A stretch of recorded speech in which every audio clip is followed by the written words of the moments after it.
Here she is, ladies and gentlemen, the fabulous Gwen Stefani. Don't speak, I know just what you're saying. So please stop explaining. Don't tell me 'cause it hurts.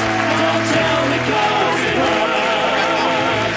It's Gwen Stefani, ladies and gentlemen. Good heavens, you look absolutely wonderful. Don't you look fantastic? Thank you. Wow, that is some outfit you have on there. That really is quite something. It must be quite chilly, I imagine, as well this time of year. You know what? It's wool. Is it? Yeah. But the top bit there. Well, you know, It looks wonderful. I'm working it. I'm thrilled to have you on. You came on the show a couple of years ago and did the music. Right. With No Doubt, and it was such a fantastic, dynamic performance. Thank you. And I wish that we chatted then, but I'm glad to have you back on now, so thank you for coming on. Are you still, what's going on, though? Are you still with the band? Are you solo now? What's happening with you and No Doubt? I wanted to do a dance record, a little side project, and yes, I'm still with the band. It's been almost 18 years. We just put our greatest hits out. So that's a really long time for a band like that to survive. It's crazy. Now, do you live over here all the year now, or part of the year? I'm here a little bit. I'm like a part-timer, yeah. So half of the time here, maybe half the time in LA, because I know you're married to an English guy, aren't you? Yeah, I got an English cute one. Okay, well, there's lots of us about. You know, we are, generally speaking, better looking than Americans, and you know that. Let me ask you about Americans. I know you are an American, so you're perhaps disadvantaged to begin with at this point. But American young men, they're kind of weird, aren't they? With the baseball caps and the, you know, baseball and just general kind of like stupid behaviour. I find it quite... Do you not find it off-putting?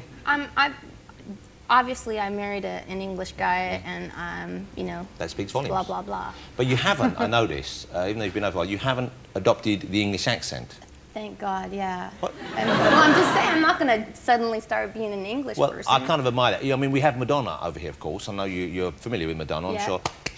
That's very American to applaud a name. Oh, well, everybody's applauding everything. So yeah, not Madonna, they weren't, you notice, but I'm with you, because I like Madonna. Me too. But she's become more English than I am now. It's like, all right, governor, have a pint of Timothy Totter's ale. She's like, go up the old apples and pears, see if Guy Ritchie's ready with his old shufty-bufty. She's become, like, more working-class London than I am. I didn't notice, but... Yeah, you did notice. I didn't notice. She does. She drinks pints. I'm just happy for her, you know. I talked to her about it, and she really likes it here, and she really likes the people, and she likes the vibes. So. I'm happy for her as well, and it's nice that she's got, you know, a working relationship with a good man. What about the Kabbalah? Are you interested in that kind of thing? Philosophy, religion, the sort of stuff that's hooking her in at the moment? Not yet. No. Yeah, you and me both. I was growing up like a little Catholic girl, so... Well, oh, really? Oh. Yeah. I always love seeing you in your videos and photographs of you. There were some lovely photographs in one of the papers last weekend of you, looking fantastic in outfits. Now, there's a terrific look there. Wow. That was in the Sunday Times Star magazine. Presumably, part of the fun of being in a band, being a woman in a band, is you can dress up. You can do these kind of things that you wouldn't be able to do otherwise. Do you get style? Do you do this yourself? You know what? For my whole life, like, I always made my own clothes and was a thrift store kind of girl. I didn't really know much about, like, fashion, like real fashion. And when I did the video with Eve, we did a song together, and I met this girl, Andrea Lieberman, and she was like the cooler New York Jewish version of me, and I fell in love with her, and we started collaborating, and we've been together ever since. And that's when I started a clothing line, because we got all inspired, and we were going to do this whole design thing. So you have your own clothing line as well? Yeah. Well, you're busy, aren't you? Now, that's one of your outfits there, isn't it? That one is, yeah, actually. But it's kind of like, that's not for everyone, is it, really? I mean, it's not, you know, I mean, you'd have to be pretty slender to wear that. Well, that's like the couture part of it. I see, yes. So so there's a basic range as well? Yeah.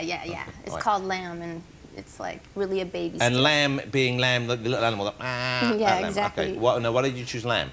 Lamb was... I named it after my little dog that I have for like 16 years that passed away, so I thought it was a good way to like... So your dog was called Lamb? Yeah. Okay. Well, I called her Lamb. Her name was Megan, but I liked it. Well, she's getting confusing. I know. Why didn't you call the range of clothes dog? What? You could have called it Dog, you got a dog, or you could have called it Megan, because you got a dog called Megan. I think that Lamb sounded better, but I used to call her Lamb, because she followed me everywhere, and I was married, hello, you know. I saw you walking your dog. I was driving to North London once, and I saw you with your husband walking a dog, I think. Yeah, that's actually my husband's dog. Oh, I see. Rest in peace, yeah. So that dog's dead as well? Well, I don't know whether you should be allowed to have animals. You know what? We had that dog for 17 years, and we just put him to rest like 10 days ago, so it's a little fresh. You know? Well, don't blame me. I didn't kill it. It's like, you lose 2 dogs, it's careless of you, not me. I lost 3 ferrets recently. Okay. Yeah, Yeah, well, they're not okay. I'm still upset about that. Change the subject. So Are you? I'm sorry. Are you genuinely sad about the loss of the dog? Yes, I am. Oh, yeah. I apologise then. You going to get a new one? I think, you know, traveling back and forth, I think probably not for right now. Have you thought about adopting a monkey? You know what? I was thinking about monkeys today. I was thinking I want one of those ones that come right here. What, to carry around with you? Yeah, Yeah, but you see, that you're not really allowed to have monkeys to carry around with it. And you know the monkeys that, you know, if you're on a beach somewhere, like on holiday in Spain or somewhere, and they bring a monkey up to be photographed with you, they are mainly heroin addicts. The monkeys. What? Yeah, I found it hard to believe as well, but someone at the monkey sanctuary told me that before asking me for £10 to help rescue them. Apparently they get them hooked on smack, and the monkeys all, and they go photographing them. Where did they get it from? From dealers, monkey dealers. I haven't really explored that properly yet, but I'll try and find out for you. Let's have a look at Gwen's. This is now, so your solo project is what? You're just calling yourself Gwen Stefani, or? Well, I'm actually calling it a side project. Just calling it a side project? Yeah, because when I do my solo record, I'll tell everyone. But this is kind of like a collaboration dance record, just a bunch of people coming together to make. But if people want to buy it, what would it be called? It would be called Gwen Stefani. It will be called Gwen Stefani. Okay, let's have a look at this. And this is the first single from it? This is the first single. It's called What You Waiting For. Okay, have a look at this.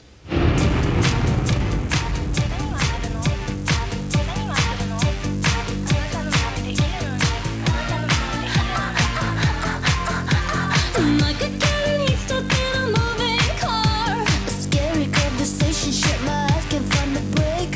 What if they say that you're a cloner? Naturally, I'm worried if I do it alone. Who really cares? 'Cause it's your life, you never know, it could be great. Take a chance, 'cause you might grow. Oh, oh, oh. Oh, what you waiting, what you waiting, what you waiting, what you waiting, what you waiting?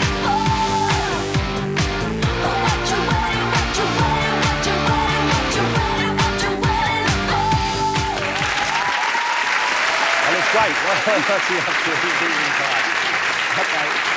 Okay. Now, what's going on here? Because you have are these the ladies from the video here with you? They're kind of here, they're kind of not. They're kind of in my head. They're kind of my inspiration. Hold on a second. Now, they're kind of here, they're kind of not. You mean like they're imaginary people? I don't know. I thought about them and then they appeared one day. So you thought about... Is he one of them as well? Not, he was not in my imagination. He is actually. He was my nightmare.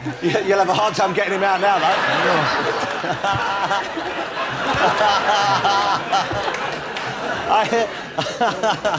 I suspect they're storing up the last for later, Peter. So if they're imaginary people, which is a lovely idea, if I were by chance to get an imaginary hand job from one of them later on, that wouldn't be cheating, would it? I mean, that's naughty, dude. Well, if they're not really there, what's my wife going to say? I'll say I was imagining it. Boundaries, man. Would you ask them for me? No. Why not? What's wrong with you? This is my dream. Look, Pierce is in there. This is my dream. Peter wants a bit of the action as well. Look, he's even offering cakes. We won't have any flumps.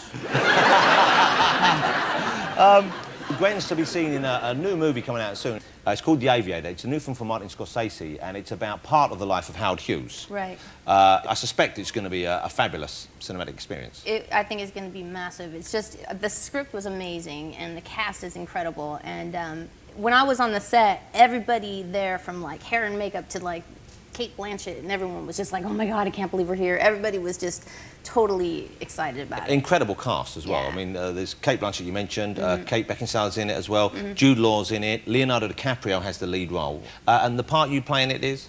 I'm playing Jean Harlow, which is just crazy. Now, I get the feeling from looking at photographs of you over the years and seeing you in videos that kind of period, the glamour of that period and the way women present themselves has always been something that's interested you. Yeah, clearly an inspiration. And it's such a crazy story how I got the part, which is, by the way, I have 2 lines, so... So it's not a huge part? Well, there's no small part in a Scorsese movie, but I think that, you know, definitely 2 lines. So, well, hang on a second, because we have a clip to show you, and I think both those lines must be in the clip. so this is the first time. Seen it, so it's the first time we're going to have a guest, and we'll show the clip, and that's all they do in the whole film. But how did you get the part? No, actually, Herb Ritts is responsible because I did a shoot with him, and he wanted me to do this whole Maryland on the beach thing. And I guess Martin Scorsese was driving in New York and saw the poster on the side of a bus station thing and was like, let's get her to try out. Okay, let's have a look. This is The Aviator. Nothing like tonight has ever been seen before, and I can certainly say it will never be seen again. 500,000 people are crowding the streets to get a glimpse of the stars and celebrities. Mr. Hughes escorts the lovely starlet Jean Harlow tonight.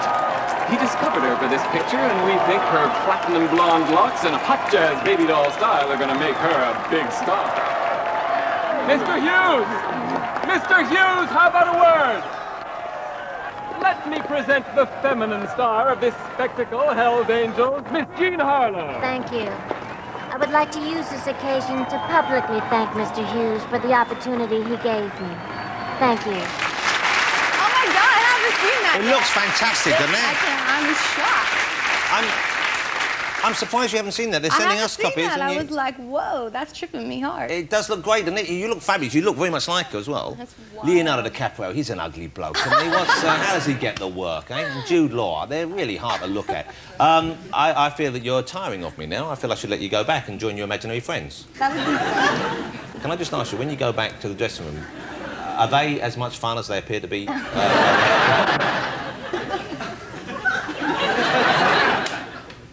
I'm just going to stare at them for a while and see if I can spook them out the same way Victoria they're Beckham's not in. No, she's not in the bed. Ladies and gentlemen, I'm very pleased to have you on the show. Thank you so much for coming on. It was lovely to meet you. Gwen Stefani. Thank you.